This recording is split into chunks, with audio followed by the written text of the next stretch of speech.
Bonsoir à tous, on part tout de suite pour la Grèce, touchée par des pluies torrentielles qui ont déjà provoqué des victimes et des dégâts considérables.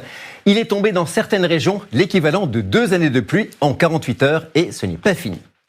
Cette dépression qui frappe la Grèce est un peu la jumelle de la goutte froide qui a balayé l'Espagne ce week-end. Je vous en parlais hier. Entre les deux sur la France, on a toujours cet air chaud venu du Sahara qui nous donne ces températures extrêmement élevées. Depuis le début de la semaine, 200 records pour un mois de septembre ont été battus dans les stations météo de l'Hexagone.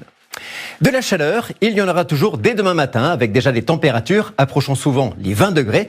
Sur une large portion du pays, on ira jusqu'à 23 degrés à Nice. Pour le temps, le soleil sera toujours de la partie, à l'exception du nord où l'on pourra relever quelques plaques de nuages bas.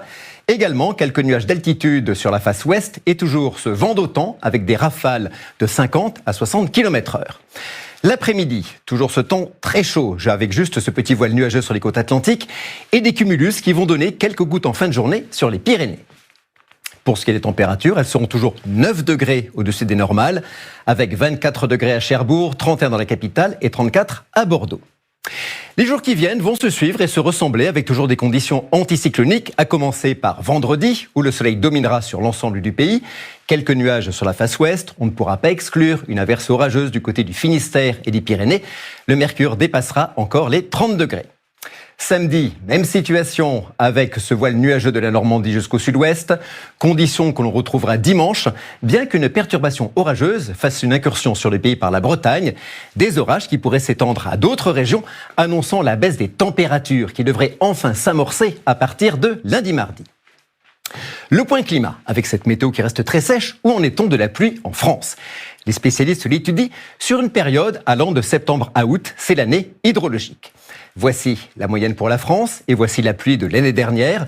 Le déficit avait été très important, moins 20%. Cette année, le bilan est meilleur. La courbe est proche des normales, avec 3% de déficit seulement. Mais ce chiffre cache bien des disparités. Par exemple, les Pyrénées-Orientales. Le déficit de pluie à fin août est de moins 33%. C'est énorme.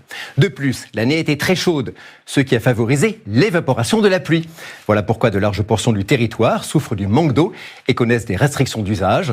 Vous allez les voir apparaître ici en jaune, orange et rouge sur la carte, situation préoccupante pourvu qu'il pleuve cet hiver.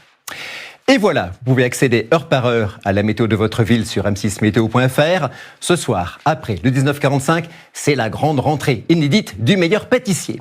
Retrouvez Cyril et Mercotte, accompagnés d'une nouvelle cohorte de 8 pâtissiers qui feront tout pour soulever le trophée sucré.